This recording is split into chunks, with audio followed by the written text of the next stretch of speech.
Hello friends, അങ്ങനെ സാന്ത്വനം 2 പ്രൊമോയിൽ ആദ്യം തന്നെ കാണിക്കുന്ന ബാലൻ്റെ ഷോപ്പിൽ നിന്നും ദേവി ആകാശിൻ്റെ അടുത്ത് കുറച്ച് ക്യാഷ് എടുത്ത് കൊടുക്കുന്നുണ്ട്.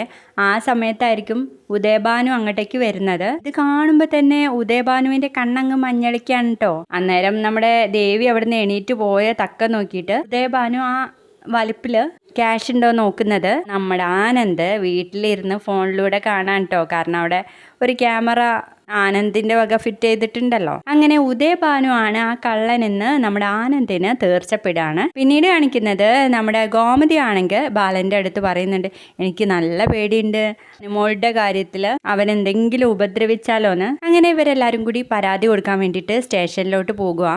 അവിടെ വെച്ച് ഇൻസ്പെക്ടർ ചോദിക്കുന്നുണ്ട് കേട്ടോ, ഇത്രയൊക്കെ ഉപദ്രവം ഉണ്ടായിട്ടും നിങ്ങൾ എന്തുകൊണ്ട് പരാതി തന്നില്ല? ഇപ്പൊ തന്നെ ഗോമതിയും മനുവും കൂടി ഒരു പരാതി എഴുതി തരണം, നമുക്ക് അവനെ അവിടെ വെച്ച് പൂട്ടാന്നേന്ന് പറഞ്ഞിട്ട് നേരെ കൃഷ്ണമംഗലത്തേക്ക് പോകുവാണ്. അവിടെ എല്ലാവരുടെയും മുന്നിൽ വെച്ച് തന്നെ കിഷോറിനെ പിടിക്കാൻ വേണ്ടിയിട്ട് പോലീസ് ശ്രമം നടത്തുന്നുണ്ടെങ്കിലും കൂടിയിട്ട് കിഷോർ ഓടിപ്പോവാണ്. എന്നിട്ട് ദേവമംഗലത്തിലെ ആ ഒരു മതിലിന്റെ മുകളിൽ നിന്ന് തിരിച്ച് ഇങ്ങോട്ട് തന്നെ ചാടുന്ന ഒരു പ്രമോ ആണ് കേട്ടോ ഇന്ന് വന്നിട്ടുണ്ടായിരുന്നേ. വീഡിയോ ഇഷ്ടപ്പെട്ടാൽ തീർച്ചയായും ലൈക്ക് ചെയ്തൊന്ന് സപ്പോർട്ട് ചെയ്യണേ. ബൈ.